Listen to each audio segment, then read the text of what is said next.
హరహర మహాదేవ శంభో శంకర. ఆ మహాశివుని కోసం సాక్షాత్తు పార్వతీదేవి ఈ భూమండలం పైన ఒక పూలవనం సృష్టించారు. అది అత్యంత పరిమళమైన సువాసనను వెదజల్లే సుందరమైన వనం.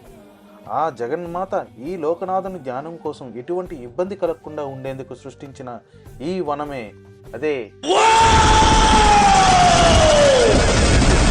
Hello viewers, welcome to pixel view.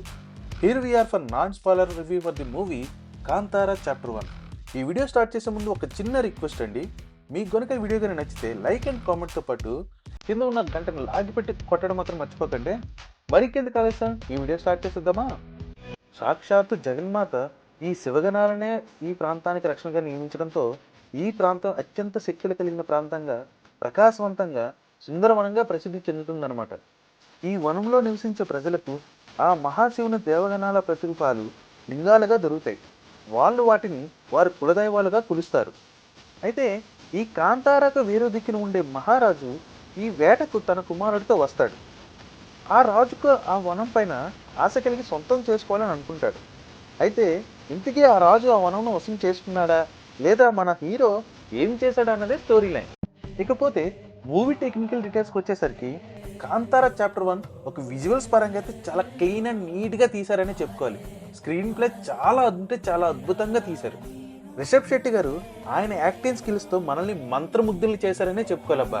భాషతో సంబంధం లేకుండా భగవంతుని పైన పూర్తి విశ్వాసంతో నమ్మి క్రియేట్ చేసిన ఒక అద్భుతమైన కావ్యం అనే చెప్పుకోవాలి దీన్ని.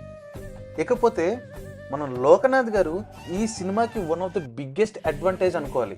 లోకనాథ్ గారు ఎవరైనా ఆలోచిస్తున్నారా? అదేనండి, మన మ్యూజిక్ డైరెక్టర్.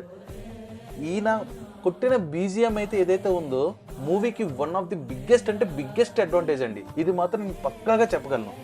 ఇది మనం మెయిన్ కాంతారా మూవీకి సీక్వెల్గానే వచ్చింది. సో నేను యాక్చువల్గా ఎక్స్పెక్ట్ చేశాను ఏంటంటే మళ్ళీ కొత్తది ఏమైనా తీసారేమో అనుకున్నాను, కానీ కాంతారా ఎండ్ అయిన తర్వాత ఎక్కడైతే ఆగిందో మళ్ళీ అక్కడి నుంచే స్టార్ట్ చేస్తారు. ఇది చాలా నీట్గా ప్లాన్ చేసి తీసారని నా ఒపీనియన్. చివరి 15 నిమిషాలు అయితే మీకు గూస్ బంప్స్ రావడం పక్కా, దానికి నేను గ్యారంటీ.